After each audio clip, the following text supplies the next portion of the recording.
Para generar el audio, debes estar en la página Hub y dar clic en la opción Generar contenido. En la parte superior, da clic sobre el icono del lápiz para colocar nombre al audio que generarás. A la par de este icono aparece el icono de una carpeta que te permitirá mover el clip que generarás a un proyecto.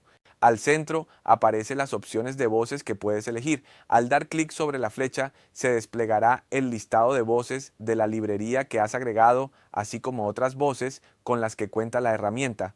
A la par de la voz te indica los idiomas en los que está disponible la herramienta.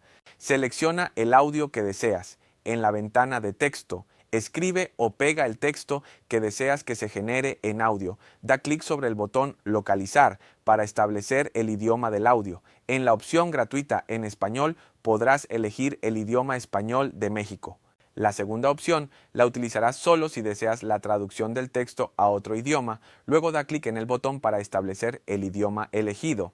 Ahora da clic sobre el botón verde que aparece a la par del texto para que la herramienta genere el audio y puedas escucharlo.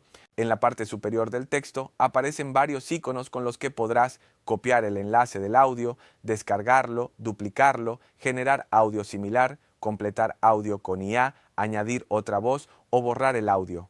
En el panel que aparece a la derecha de la pantalla aparece la opción de efectos, pero hay varias voces mejoradas a las cuales no se les pueden aplicar estos. En la parte inferior del texto tendrás la opción de reproducir el audio y generarlo. Ahora da clic sobre el icono de descarga para guardar el audio en formato MP3 en tu computadora.